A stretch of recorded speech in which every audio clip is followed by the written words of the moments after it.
Tommy Hilfiger has been living the American dream for a long time. And he has. And next week, he receives the Lifetime Achievement Award. Think about that. Lifetime Achievement Award from the Council of Fashion Designers. That's big. We're glad to have him here with us in Studio 57. Hello, Tommy Hilfiger. Good morning, Gail. So I'm reading about you, hearing your parents, you're one of 9 kids. Your parents wanted you to be an engineer.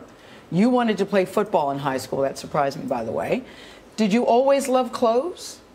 I wasn't really interested in clothes until I was like 18. And what made you interested in clothes? I was really obsessed with rock music, and I wanted to look like a rock star. Yeah. And in those days, in the late 60s, early 70s, everybody had long hair and wore bell-bottoms. Yep. So I wanted to be part of that scene.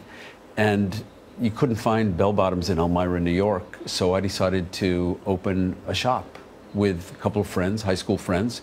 So we opened a store while we were in high school. And it became very successful. We opened many shops, and then just with bell bottoms. Well, with that type of gear, like hippie type clothes. Because rock stars got the girls. They did. They still do. Did that? Yeah, they still do. You're right. Nothing has changed. There's also about you this notion that not only did you have a classic American look, and Americana was part of it, but you also appealed at the same time to rappers. Yeah. What made that happen? You know, I think in the early 90s, everyone wanted to wear the clothes. Rockers, skateboarders, athletes, everyone.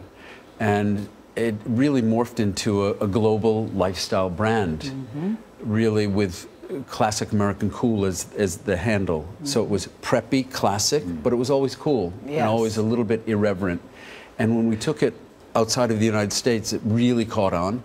And it's now, you know, we have over 1,000 stores in the world. We're in virtually every major city. Yeah, it still stands today. But what fascinates me about you is that here you are in your early 20s. You're going gangbusters, huge success. You're so successful that you end up filing for bankruptcy. So I'm wondering, A, how did that happen? And what did you learn from that failure? Okay, that was my MBA.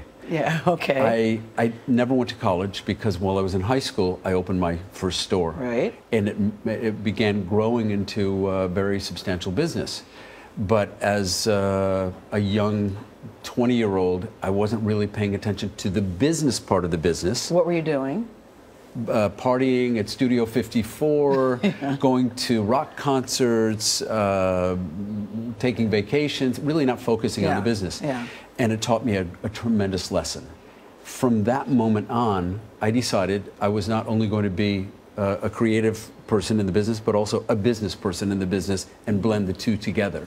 The most successful people have either combined the two or had someone who they could depend on to do the business side. I also surrounded myself with an incredible group of partners, and I still have amazing partners. We are part of the PVH company, and that's really one of the major apparel companies in the world. Where are you today in terms of where you see the impact you're having on fashion, the moment? I think every successful designer has their own lane. And I have my own lane or my own niche. And what's that lane? It's all about preppy American classics for the world. Now, is that the same thing that Ralph Lauren is?